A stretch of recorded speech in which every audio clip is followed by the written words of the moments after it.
Bonjour à toutes et à tous. Aujourd'hui, donc, troisième volet consacré aux théories de l'inflation cosmologique. En 1981, Andrei Linde, qui était alors chercheur à l'Institut Lebedev de Moscou, avant de rejoindre le CERN, puis d'obtenir en 1990 un poste de professeur à l'université de Stanford, où il m'avait d'ailleurs invité en voisin à donner un séminaire sur les trous noirs, parce que je passais l'année à l'université de Berkeley. Donc Linde a développé une autre version de la théorie euh, de l'inflation qu'il a appelée la nouvelle inflation. Il a démontré en fait que l'expansion exponentielle de l'univers pouvait se produire non seulement lors d'une transition brutale entre le faux vide et le vrai vide, mais également lors d'une transition plus lente, s'éloignant progressivement du faux vide. Alors ce modèle, dit de la pente douce, c'est-à-dire slow roll inflation en anglais, a résolu les problèmes du modèle originellement proposé par Alan Guth, tout en préservant la plupart de ses caractéristiques attrayantes, à savoir une explication des trois faux problèmes mentionnés dans ma vidéo précédente. Quelques mois plus tard, Andreas Albrecht et Paul Steinhardt ont proposé un scénario identique.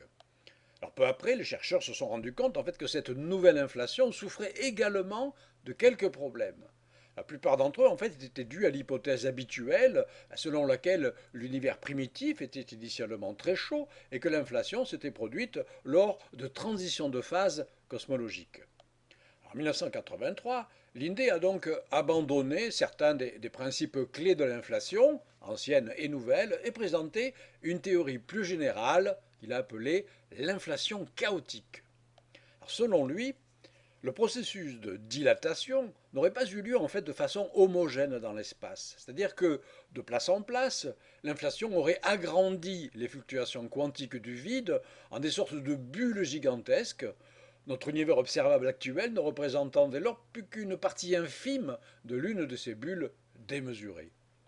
Alors en outre, avec Steinhardt et aussi Alexander Vilenkin, Linde s'est aperçu que non seulement l'inflation exigeait des conditions de démarrage difficiles à obtenir, mais qu'il devenait en fait impossible de la stopper une fois qu'elle avait démarré. En somme, l'inflation devenait éternelle.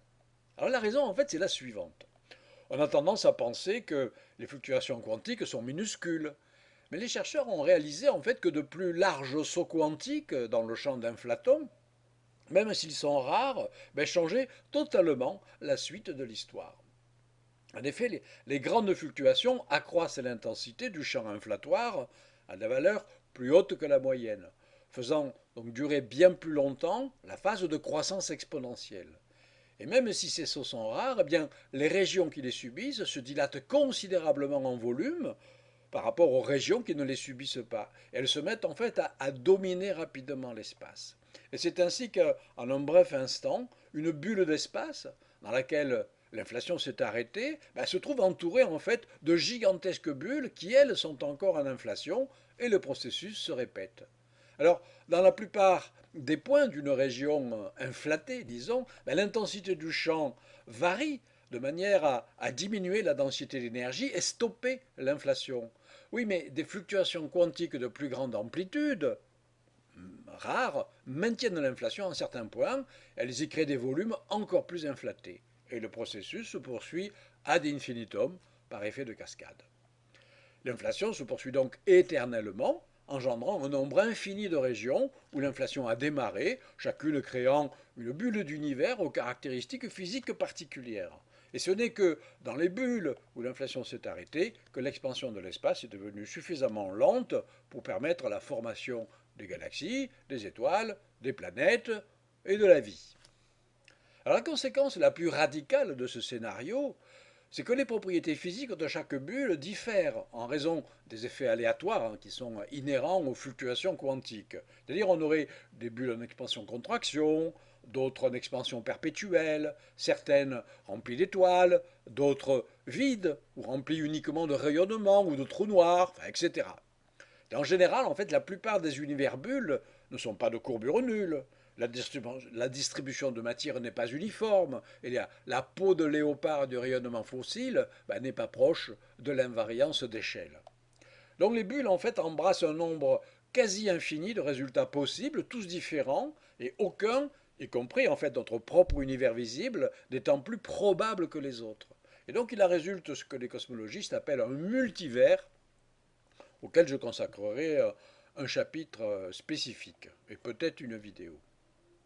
Alors l'hypothèse de cette inflation éternelle peut paraître fascinante, et du multivers qui l'accompagne, mais elle est aussi dérangeante, parce qu'elle limite en fait le caractère prédictif de la science. Quel peut être en effet le statut épistémologique d'une théorie scientifique qui est initialement conçue pour expliquer et prédire le seul univers que nous puissions exister, c'est-à-dire le nôtre, mais qui finit par permettre en fait tous les univers concevables sans aucune règle pour sélectionner ou privilégier celui qui serait le plus probable. Une telle théorie qui n'exclut rien ne peut pas être mise à l'épreuve expérimentale.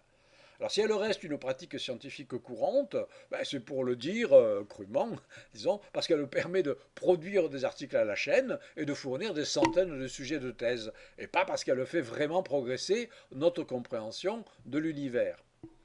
D'ailleurs, selon la base de données en physique des énergies, qu'on appelle INSPIRE, on compte plus de 20 000 articles dans la littérature scientifique, écrits par quelques milliers de chercheurs, tous différents, et qui utilisent les mots inflation ou inflatoire dans leurs titres et leurs résumés.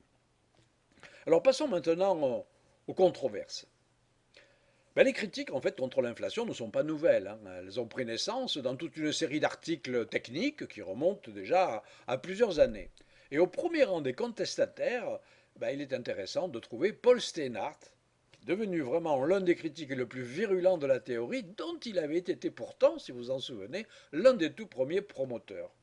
Alors il a fait valoir en fait les sérieux problèmes concernant d'abord les bases théoriques, comme l'identification du champ d'inflaton avec un champ bien défini d'une théorie de physique des hautes énergies, la forme arbitraire de ce champ, c'est-à-dire de l'inflaton, et surtout en fait le besoin de conditions initiales très particulières pour que l'inflation puisse se déclencher, alors qu'elle était censée au départ éliminer ces conditions particulières. Alors Steinhardt et quelques autres rares voix dissidentes ont conclué que l'inflation n'était pas une théorie précise, mais disons un cadre de pensée général, mais tellement flexible que finalement n'importe quel résultat pouvait en sortir, ce qui la rendait finalement non vérifiable et non réfutable. Alors, la très grande majorité des cosmologistes a refusé carrément d'examiner ces critiques et encore plus d'étudier des alternatives à leur modèle chéri, disons. Alors, un examen plus approfondi en fait de pareille situation ouvre en fait quelques aperçus sur la sociologie de la science qui sont ignorés en fait non seulement du public mais le plus souvent aussi d'ailleurs des médiateurs que sont les journalistes scientifiques. Oui, la science, et en particulier la cosmologie, n'est pas à l'abri d'un fléau universel, c'est la pensée unique, dont, par les temps qui courent, d'ailleurs, on ressent plus que jamais les ravages sociétaux et culturels. Alors la science, donc, fonctionne sur des consensus provisoires, c'est-à-dire sur des opinions qui sont partagées par le plus grand nombre. Alors, bien entendu, contrairement à d'autres domaines comme la philosophie ou la politique, ces opinions ne sont initialement pas arbitraires. Elles ont fait relativement leurs preuves. Elles résultent en fait d'un accord satisfaisant entre les théories et l'expérience. Oui, mais un consensus qui survit assez longtemps a tendance en fait à se transformer en pensée orthodoxe. Et il se met alors à exercer un véritable terrorisme intellectuel envers toute pensée contraire. Alors dans l'histoire de la cosmologie, l'aristotélisme, c'est le meilleur exemple d'une pensée qui est au départ originale et novatrice par rapport à ce qui précédait, mais qui par la suite s'est sclérosé en fait au point de freiner carrément le développement de la discipline pendant près de 2000 ans. À toute proportion gardée, la théorie de l'inflation joue depuis plus de 30 ans un petit peu ce rôle d'un concept cosmologique original, mais qui s'est transformé en une sorte de pensée totalitaire. Alors, cette tendance s'est nettement accentuée en 2016 lorsque une conférence de presse internationale organisée sous l'égide de l'Agence spatiale européenne a annoncé les résultats obtenus après 3 années d'exploitation de données recueillies par la mission Planck Surveyor, c'est-à-dire une collaboration rassemblant pas moins de 260 chercheurs du monde entier. Alors, ce remarquable télescope, hein, embarqué dans l'espace, a cartographié, je vous le rappelle, le rayonnement de fond cosmologique avec une précision sans précédent. Et le message principal qui a été délivré dans cette conférence de presse a été que les résultats de Planck s'accordaient parfaitement aux prédictions des modèles d'inflation les plus simples, renforçant donc la conviction que la théorie était fermement établie et que le grand livre cosmologique était définitivement écrit. Alors les clameurs de la presse spécialisée ont suivi, victoire de l'inflation confortée, ont fait les gros titres des journaux. En compagnie de deux collègues de l'université de Harvard, Paul Steinhardt a entrepris de réanalyser méticuleusement les données du télescope Planck. Et ils sont parvenus en fait à une conclusion toute différente. En fait, les données de Planck vont à l'encontre des modèles de l'inflation les plus simples, c'est-à-dire ceux qui présentent une forme d'inflation simple et régulière et pas trop tarabiscotée. Or, justement, ces modèles-là prédisent des déviations à l'invariance d'échelle qui sont plus grandes que celles qui ont été observées, ainsi d'ailleurs que des ondes gravitationnelles suffisamment fortes pour laisser des traces détectables dans le rayonnement fossile, des traces qui n'ont pas été détectées. J'y reviendrai un peu plus loin. Alors en réalité, si on tient absolument à l'inflation, les résultats de Planck requièrent que le champ d'inflaton épouse un profil de densité d'énergie vraiment bien plus compliqué. Alors d'ailleurs, Steinhardt a présenté une analogie pittoresque avec une piste de ski. Alors imaginez un village totalement isolé au fond d'une vallée, entouré d'une montagne si infranchissable que jamais aucun visiteur ne paraît dans le village. Or, un jour, un étranger surgit. Alors, chacun veut savoir comment il est arrivé là. Et le devin du village, que l'on va consulter, il affirme péremptoirement que la seule possibilité, c'est qu'il soit arrivé à ski. Le problème, oui, mais c'est par où? Parce que la seule montagne qui permet l'accès au village, elle n'est décrite par aucune carte précise. Tout ce qu'on sait, c'est que son sommet est réputé pour ses avalanches, et que le seul chemin possible descendant vers le village commence par un replat, puis s'achève brusquement dans un précipice. Donc la seule façon concevable de le descendre à ski, c'est de commencer par sauter d'un avion en parachute, d'atterrir à un endroit très particulier du replat, avec une précision de quelques centimètres, et d'atteindre exactement la bonne vitesse. Et la plus légère erreur fait sortir le skieur de la piste en direction d'une autre vallée, ou alors le laisserait coincé au sommet du replat, sans compter le déclenchement probable d'une avalanche qui l'engloutirait avant qu'il n'atteigne ce replat. Et même si malgré tout il franchit sans encombre le replat, il y a le précipice qui l'attend au bout. Donc Steinhardt en conclut que l'étranger n'a pas pu arriver à ski par une piste aussi improbable et qu'il ne faut pas croire aveuglément la parole du devin du village. La bonne explication doit se trouver ailleurs. Alors l'article, qui était cette fois non technique, mais de nature plutôt épistémologique, paru en 2017 dans la très populaire revue de vulgarisation anglo-saxonne Scientific American, l'article donc concluait que les adeptes de l'inflation formaient une véritable secte de croyants dépourvus de tout esprit critique.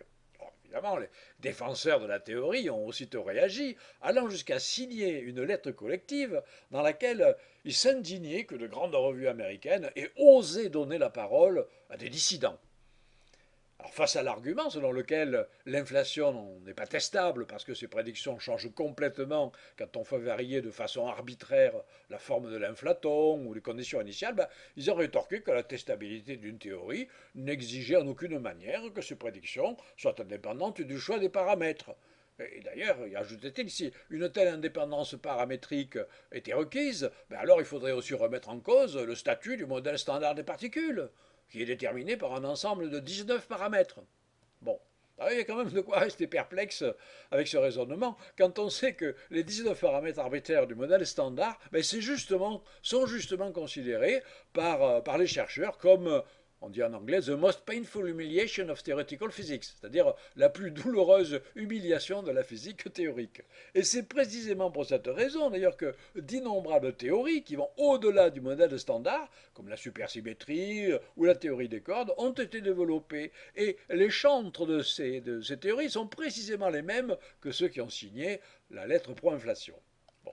Alors la liste d'ailleurs a au demeurant de quoi impressionner hein, l'agent populaire et journalistique, puisque on y trouve en fait la plupart des grands noms de la physique théorique actuelle, comme Guth, Linde, Starobinsky, Vilenkin, Smoot, Weinberg, Wilczek, Witten, Maldacena, Susskind, Hawking, Riss, j'en passe. Vous avez noté pas mal de prix Nobel.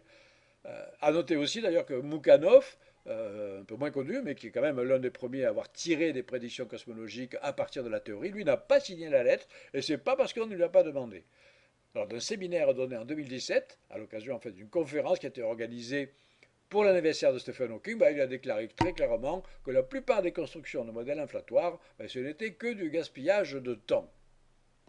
Voilà, donc c'est tout pour aujourd'hui. Rendez-vous pour une quatrième et dernière vidéo consacrée à l'inflation.